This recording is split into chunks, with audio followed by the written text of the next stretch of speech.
ازيكم حبايبي؟ عاملين ايه؟ يا رب تكونوا بخير. النهارده جايه لكم بوصفه جميله جدا، ان شاء الله هتحبوها.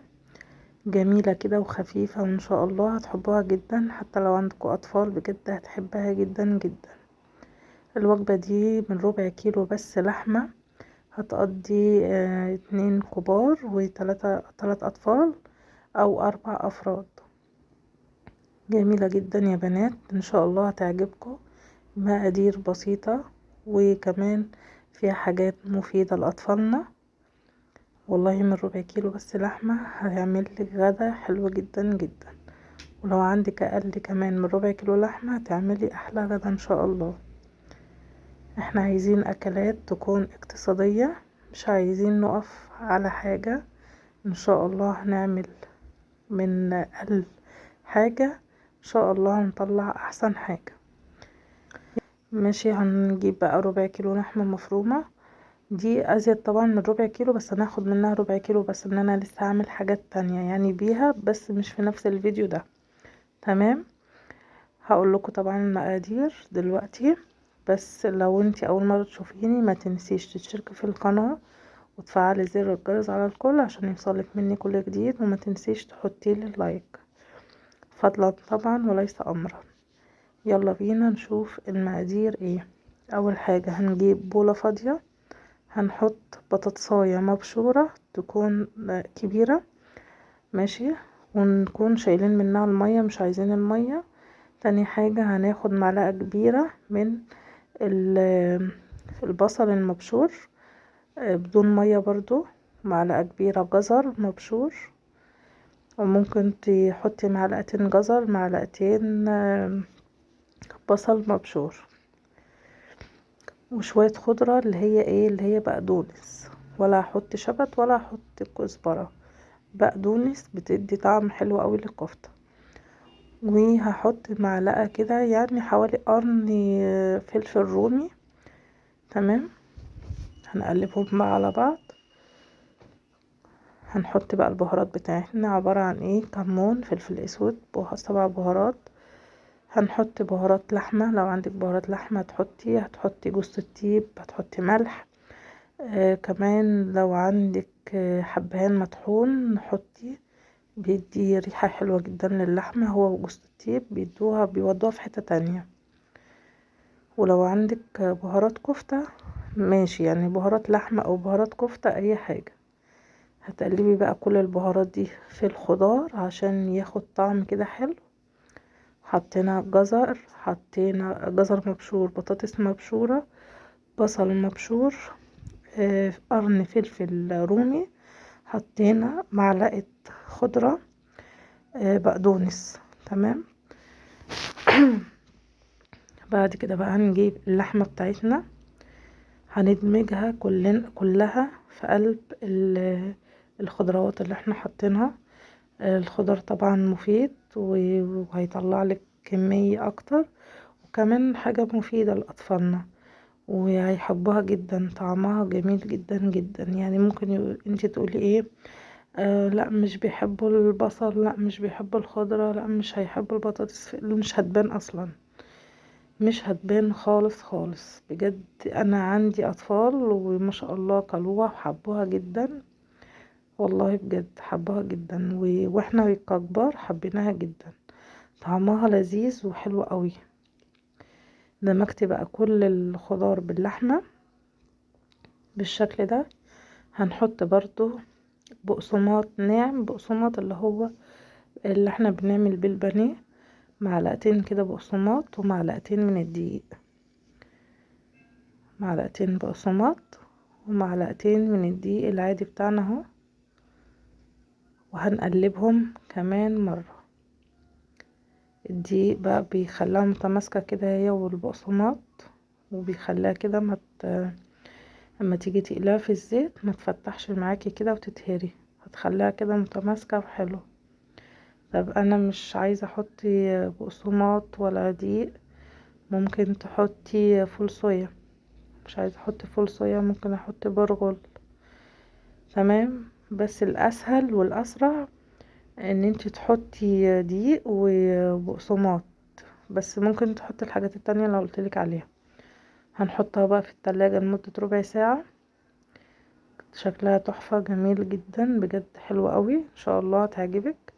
هنحطها في التلاجة لمدة ربع ساعة. بعد كده هنيجي بقى نكورها كور. انتي لو عايزة تصبعيها يعني زي الكفتة ام رز تمام، بس ايه شكلها احلى اللي هي الكور، تبقى مختلفة يعني عن الكفتة اللي هي ام رز. هتكوريها بقى على الحجم اللي انتي عايزاه، ولا كبيرة قوي ولا صغيرة قوي، وممكن لو عايزة اصغر من كده ماشي بس متخليهاش كبيرة. تمام. علشان يعني ايه اللي عايز ياخد واحدة بحالها صغيرة تبقى حلوة، لو عايز حجم زي اللي قدامك ده هيقسمها على 2، هتبقى جميلة جدا واطفالك بجد هتحبها قوي. لو وصلت معايا لحد هنا ما تنسيش تشتركي في القناة وتحطي لي اللايك. اللايك ده يا بنات بيرفع الفيديو، يعني انتي بتحطي اللايك بتخلي غيرك ان هو يقدر يشوف الفيديو. كل ما حد يحط لايك كل ما الفيديو ما بيكبر. فياريت اللي انتوا والله بجد تساعدونا اللي احنا قناتنا تكبر. الواحد بيتعب في الفيديوهات ديت بجد، الواحد بيتعب فيها يعني. قناتي لسه صغيرة جدا جدا، بس والله بعمل وصفات، ربنا اللي يعلم، بعمل وصفات حلوة وجميلة، وان شاء الله يا رب تنالوا اعجابكم باذن الله. احنا حاطين بقى ايه، حاطه بولة زيت جنبي، ببل ايديا من الزيت ليه علشان خاطر الكفتة تطلع معايا ناعمة كده من بره وتبقى شكلها حلو.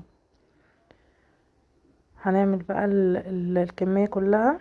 طيب انا عايزة افرزها، مش عايزة اقليها على طول، عايزة افرزها. انا واحدة مثلا شغالة، انا واحدة باجي بيبقى عندي مشاوير عايزة ارجع اعمل اكل بسرعة، هفرزها. انا فرزت طبق اهو وهعمله قصادكم، شايفين فرزته، ما عملتهاش في نفس اليوم على فكرة، فرزته وحطيته في الفريزر عادي جدا، وهروح بقى اعمل له الصلصة بتاعته واعملها قصادكم. تمام. هحط بقى ايه شوية زيت على النار، ما تحطيش زيت كتير. بعد ما يسخن هنحط بقى الكفتة بتاعتنا، وهوريكي والله الكفتة ولا فكت ولا اي حاجة زي ما هي.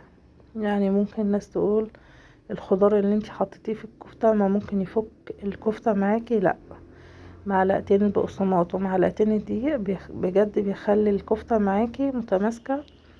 وزي ما قلتلك انت ممكن تستبدليه بايه وهيبقى الطعم ان شاء الله برضو حلو.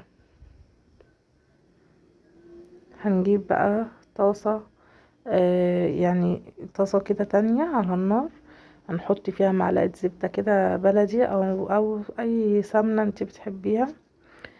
تمام. وبعد كده هننزل بشوية زيت عليهم، وهننزل ببصلاية مفرومة، بصلة مفرومة. وبعد كده هنحط كام فص توم ناعمين. اه حطيت بعد ما البصل خدت لون، حطيت كام فص توم ناعمين، وبعد كده بتديهم تقلبتين وبتنزلي بصلصة الطماطم على طول. بتسيبيها بقى تتسبك لحد ما الكفتة جنبك تتحمر، وتحطي البهارات بتاعتك على الصلصة. بتحطي واحدة مكعب ماجي، بتحطي كمون، فلفل اسود بس، ما تكتريش من كل حاجة، رشة بسيطة عشان الصلصة معاكي ما تغمقش.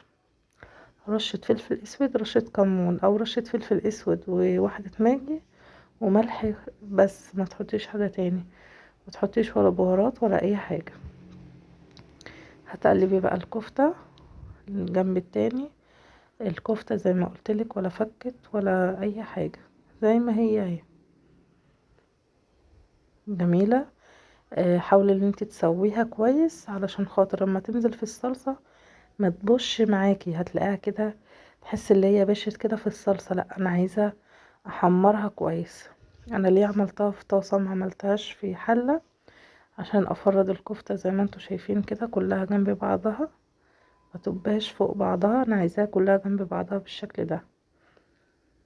جميلة جدا بجد، حلوة زي ما قلت لكم، طعمها بجد جميل. الكفتة متماسكة زي ما انتوا شايفين، ما فكتش خالص. بقلبها براحتي، بس طبعا مش بقلبها على طول، يعني مجرد ما احطها في الصلصة بسيبها في الصلصة هي بقى مع نفسها بتشرب من الصلصة بتاعتها وتستوي في الصلصة وخلاص على كده.